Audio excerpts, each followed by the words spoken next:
Good morning students. और आज हम 9th क्लास की केमिस्ट्री का जो चैप्टर है धातु और अधातु, उसके रासायनिक गुणों के बारे में चर्चा करेंगे।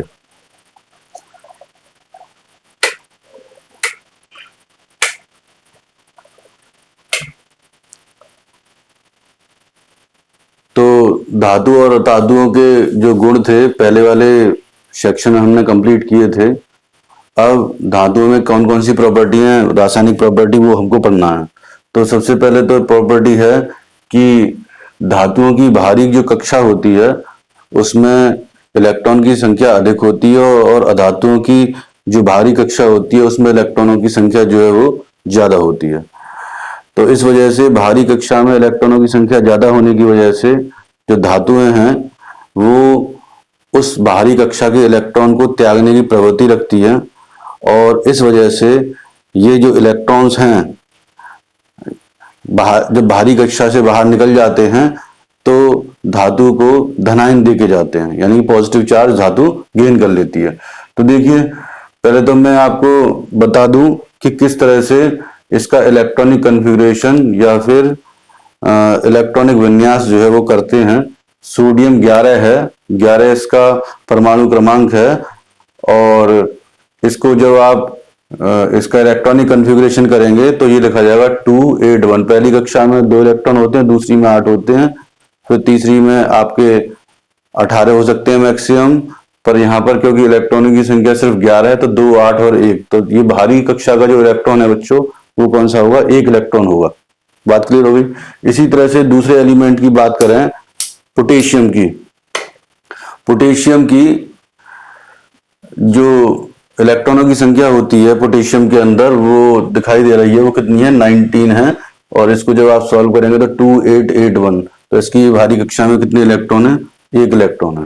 पीरियोडिक टेबल होती है, पीरियोडिक टेबल को हिंदी में कहते हैं आवर्त सारणी। आवर्त सारणी में ये सभी जो तत्व हैं वो अलग अलग ग्रुप में रखे हुए हैं और ये जो एलिमेंट है सोडियम और पोटेशियम ये फर्स्ट ग्रुप में या प्रथम ग्रुप में रखे हुए हैं। इसी तरह से जब हम कैल्शियम की बात करते हैं, कैल्शियम सेकेंडरी ग्रुप का एलिमेंट है और इस वजह से इसका 20 एटॉमिक नंबर है और इसका इलेक्ट्रॉनिक कॉन्फ़िगरेशन करेंगे तो 2882। आप गिन के देख लेंगे, 20 ही बैठेंगे। तो इसकी बाहरी कक्षा में कितने इलेक्ट्रॉन है? 2 इलेक्ट्रॉन है। तो धातुओं का यही गुण होता है कि उसकी बाहरी कक्षा में 1, 2 या 3 इलेक्ट्रॉन पाए जाएंगे और इसी वजह से धातुएं जो होती हैं वो धनायन बनाने की प्रॉपर्टी या प्रवृत्ति रखती हैं। इसी तरह से आप अधातुओं के बारे में बात करें, अधातुओं के बारे में ऑक्सीजन हो गई, क्लोरीन हो गई, कार्बन हो गया। तो ऑक्सीजन का जो एटॉमिक नंबर है या परमाणु क्रमांक है वो 8 है और जब इसका इलेक्ट्रॉनिक कॉन्फ़िगरेशन या इलेक्ट्रॉनिक विन्यास करेंगे तो वो आएगा 2 और 6, 6 और 2 8 हो गए। अब देखिए यहाँ पर लास्ट वाली ऑर्बिट में पूरा करने के लिए ऑर्बिट को कितने इलेक्ट्रॉनों की आवश्यकता होती है? 8। पर यहाँ पर इलेक्ट्रॉनों की संख्या कितनी है? 6। इसका मतलब यहाँ पर 2 इलेक्ट्रॉनों की कमी है और इस वजह से जब 2 इलेक्ट्रॉनों की कमी है तो इसका मतलब यह है कि इस कमी की वजह से ये गैसियस प्रॉपर्टी या गैस की प्रॉपर्टी को शो करते हैं या इनको हम नॉन मेटल्स या अधातु कहते हैं। इसी तरह से यहाँ पर 2 इलेक्ट्रॉन की कमी है। ऐसे ही जब आप क्लोरीन की बात करें 2, 8, 7, तो यहाँ पर कितने इलेक्ट्रॉन की कमी है? 1 इलेक्ट्रॉन की कमी है। और ऐसी नेक्स्ट वाले की बात करेंगे तो कार्बन का 2 और 4 है, तो यहाँ पर 8 इलेक्ट्रॉन होने के लिए 4 इलेक्ट्रॉन और आवश्यक थे, इस वजह से यहाँ पर 4 इलेक्ट्रॉन की कमी है। तो इन कमी की वजह से यहाँ 4 इलेक्ट्रॉन की कमी है। इस कमी की वजह से ये जो एलिमेंट हैं वो क्या है? अधातु हैं। अब दूसरी प्रॉपर्टी देखिए कि धातु इलेक्ट्रॉन त्याग कर धनायन बनाने की प्रॉपर्टी रखती है। तो देखिए ये 1 इलेक्ट्रॉन है, यदि ये इसे त्याग देगी तो इसकी लास्ट वाली जो ऑर्बिट है उसमें 8 इलेक्ट्रॉन रह जाएंगे और ये अपना जो ऑक्टेट है, अष्टक नियम है, वो पूरा कर लेगी। हर एक धातु ये चाहती है कि उसकी बाहरी कक्षा जो है वो स्टेबल रहे, स्थायी रहे, और स्थायी रहने के लिए लास्ट वाली ऑर्बिट में इलेक्ट्रॉन कितने होने चाहिए? 8। तो कितने इलेक्ट्रॉन होने चाहिए? 8 इलेक्ट्रॉन होने चाहिए। यदि लास्ट वाली जो ऑर्बिट है जिसको आप संयोजी कक्षा या बाहरी कक्षा या इंग्लिश में वैलेंस शेल कहते हैं, उसमें इलेक्ट्रॉनों की जो संख्या है वो ज्यादा हो रही है, 1, 2 या 3 हो रही है, तो धातु के लिए ये आसान होता है कि वो उन इलेक्ट्रॉनों को त्याग कर धनायन बनाने की प्रवृत्ति रखती है और इसीलिए वो धातुएं कहलाती है। तो देखिए सोडियम है, सोडियम की लास्ट ऑर्बिट में एक इलेक्ट्रॉन है, इसका मतलब ये माइनस लगा के मैंने साइन इलेक्ट्रॉन लिखा और इस वजह से जब एक इलेक्ट्रॉन त्याग दिया गया तो धनायन बनाया। इसी तरह से क्लोरीन है, क्लोरीन की लास्ट ऑर्बिट में एक इलेक्ट्रॉन की कमी है, यहाँ ये दिखाया आपको 2, 8 और यहाँ 7 है, 7 की जगह यदि एक इलेक्ट्रॉन और आ जाए तो ये भी 8 हो जाएगा और इसका भी ऑक्टेट या अष्टक का जो नियम है वो पूरा हो जाएगा और इस वजह से ये भी स्टेबल इलेक्ट्रॉनिक कॉन्फ़िगरेशन या इलेक्ट्रॉनिक विन्यास प्राप्त कर लेगी।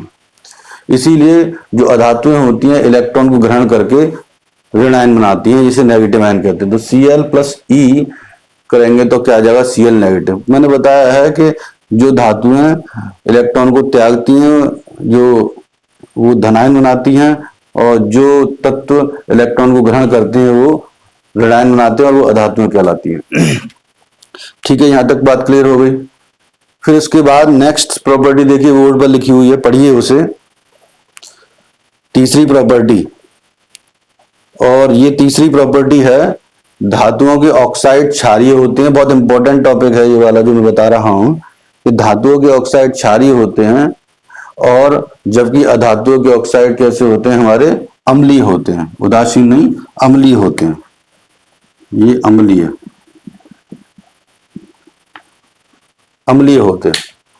तो इसका मतलब ये है बच्चों, ऑक्साइड की बात करें तो सोडियम का ऑक्साइड बनाओगे तो Na2 होगा। आपको ये चीजें तो शायद पता होंगी कि सोडियम की लास्ट ऑर्बिट में इलेक्ट्रॉन होते हैं 1 और यहां पर इलेक्ट्रॉनों की संख्या कितनी चाहिए होती है, 2। तो यदि ऑक्सीजन और सोडियम एक दूसरे से रिएक्शन करके कोई कंपाउंड बनाएंगे तो कैसा बनेगा, Na2O बनेगा, क्योंकि यहां पर सोडियम पर एक इलेक्ट्रॉन था, 2 सोडियम हो जाएंगे तो 2 इलेक्ट्रॉन त्याग सकता है वो, और ऑक्सीजन को 2 इलेक्ट्रॉन की कमी है तो इस वजह से Na2 हो जाएगा। इसी तरह से पोटेशियम का K2O, मैग्नीशियम जो है, मैग्नीशियम का इलेक्ट्रॉनिक कॉन्फ़िगरेशन या इलेक्ट्रॉनिक विन्यास, क्योंकि इसका एटॉमिक नंबर 12 होता है तो 282 हो जाएगा बच्चों। तो लास्ट वाली ऑर्बिट में कितने इलेक्ट्रॉन है, 2। तो इसका मतलब है ऑक्सीजन को 2 चाहिए और इसको 2 त्यागने हैं, तो इस वजह से ये दोनों संयोग करके MgO का कंपाउंड बना लेते हैं, जिसको आप मैग्नीशियम ऑक्साइड कहते हैं। इसी तरह से कैल्शियम का कि लास्ट ऑर्बिट में भी 2 इलेक्ट्रॉन है, ये ऑक्सीजन के साथ संयोग करके कैल्शियम ऑक्साइड बना लेता है। ये सब नाम लिख लेना, मैंने वैसे नोट्स में भेज दिए आपको। इसके अलावा देखिए कार्बन, सल्फर, नाइट्रोजन ये सभी अधातु हैं और ऑक्सीजन भी अधातु है। तो अधातुओं के जो ऑक्साइड हैं वो कैसे होते हैं, अम्लीय। तो कार्बन डाइऑक्साइड गैस अम्लीय होती है, सल्फर डाइऑक्साइड गैस अम्लीय होती है और नाइट्रोजन ऑक्साइड डाइऑक्साइड, यहाँ पर 2 लगे हुए हैं ऑक्सीजन इसीलिए डाई बोल रहा हूं मैं, तो नाइट्रोजन डाइऑक्साइड ये भी कैसी है, हमारी अम्लीय गैस है। तो हमने यहाँ पर ये सीखा कि धातुओं की जो ऑक्साइड है वो तो बच्चों क्षारीय होते हैं और अधातुओं के ऑक्साइड कैसे होते हैं, अम्लीय होते हैं। और देखिए जरा यहाँ पर आगे चल के ये वाले क्षारीय ऑक्साइड और अम्लीय ऑक्साइड अपने अपने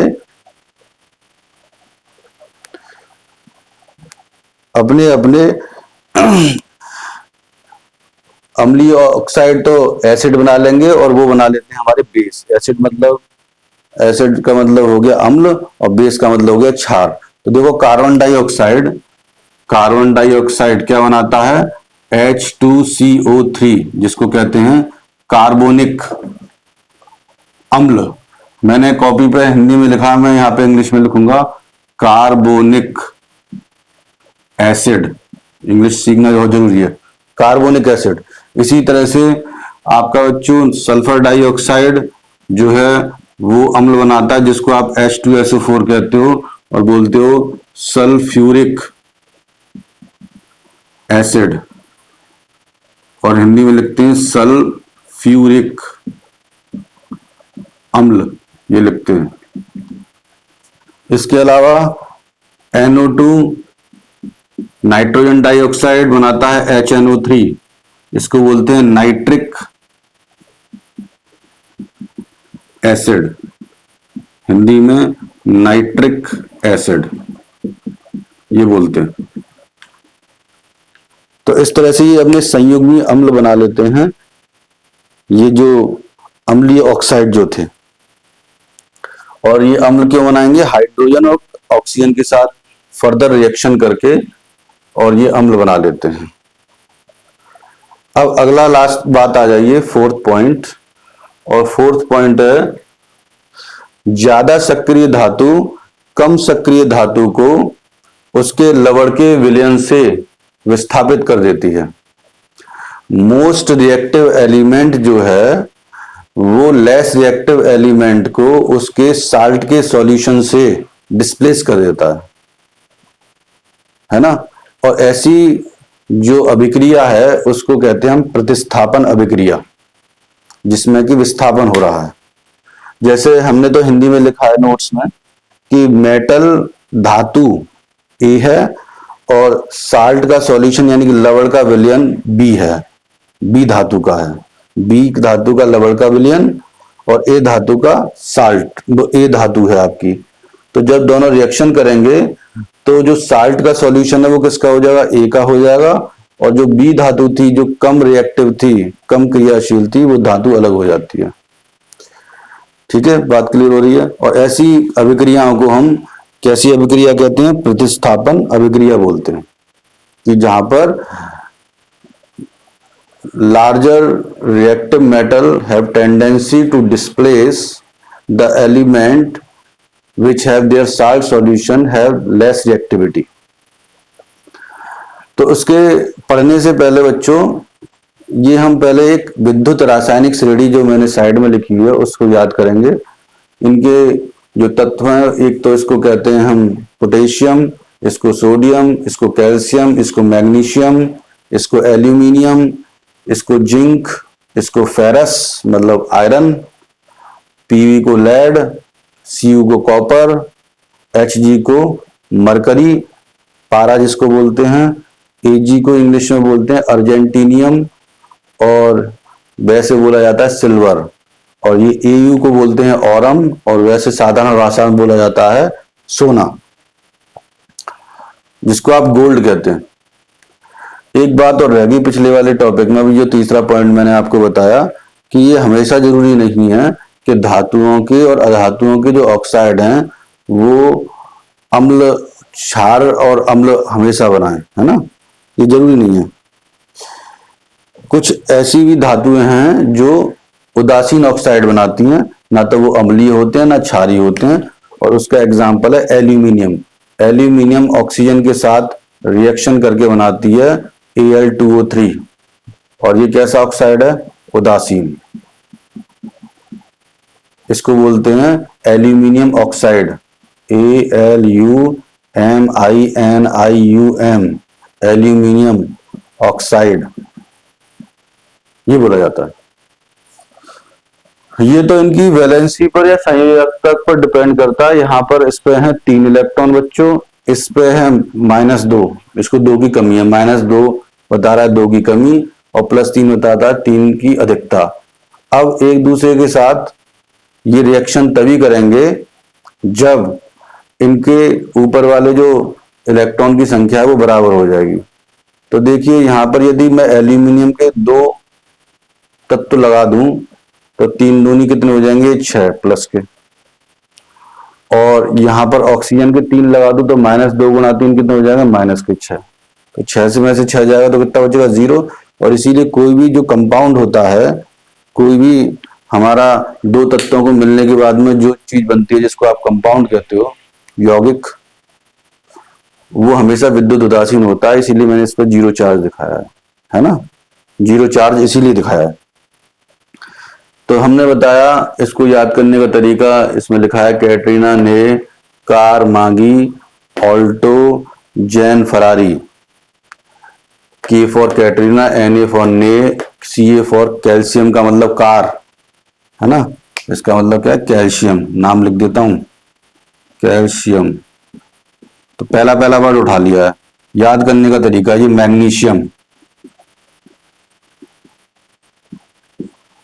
ये एल्यूमिनियम,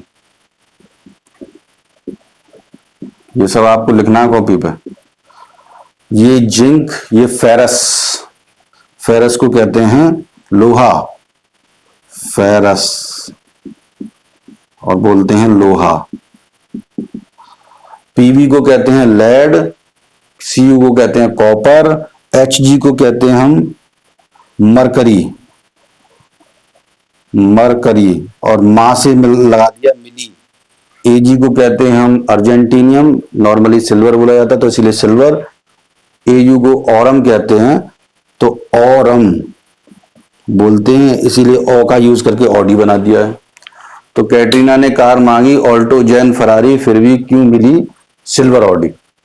ये याद करने का तरीका है जिससे कि हम वरीयता क्रम को ना भूलें। ये जो श्रेणी बनाई गई है इसमें ऊपर वाली जो मेटल हैं या धातुएं हैं वो ज्यादा रिएक्टिव हैं, ज्यादा क्रियाशील हैं, और जैसे जैसे नीचे जाते जाते हैं उनकी क्रियाशीलता कम होती जाती है। और इसी आधार पर हमें आगे वाली जो चौथा पॉइंट है रासायनिक गुणों का, उसमें यह पढ़ना है कि अधिक सक्रिय धातु कम सक्रिय धातु के साल्ट के सॉल्यूशन के साथ या लवण के विलयन के साथ उसे कर देती है, प्रतिस्थापित कर देती है। और ऐसी रिएक्शंस को हम प्रतिस्थापन क्रियाएं या ऐसी अभिक्रियाओं को प्रतिस्थापन अभिक्रिया बोला जाता है। तो देखिए जिंक है FeSO4, इसको बोलते हैं फेरस सल्फेट, ये जिंक है। अब देखिए इस टेबल के अंदर जिंक जो है Fe से कहां आ रहा है, ऊपर आ रहा है। जब ऊपर आ रहा है तो जिंक जो है वो मोर रिएक्टिव है देन Fe, मतलब ज्यादा रिएक्टिव है, ज्यादा क्रियाशील है।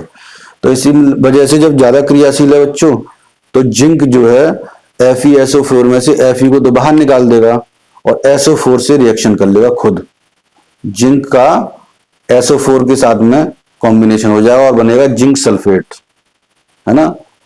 और Fe जो था वो अलग हट गया मेटल। तो इसका मतलब यह है कि जिंक जो थी वो अधिक रिएक्टिव थी और FeSO4 कम रिएक्टिव थी। एक और एग्जांपल देखिए कि यदि मैं Fe धातु ले लूं और जिंक सल्फेट का सॉल्यूशन ले लूं तो क्या ये रिएक्शन पॉसिबल होगी। तो देखिए Fe तो नीचे और जिंक ऊपर है, तो नियम तो ये नहीं कहता है कि नीचे वाली धातु ऊपर वाली धातु के साल्ट के सॉल्यूशन को से मेटल को विस्थापित कर देती है, ऐसा तो नियम नहीं कहता है, इसीलिए ये रिएक्शन पॉसिबल नहीं है। ठीक है, इसके अलावा और भी एग्जाम्पल बनाए जा सकते हैं, जैसे एक और बनाते हैं।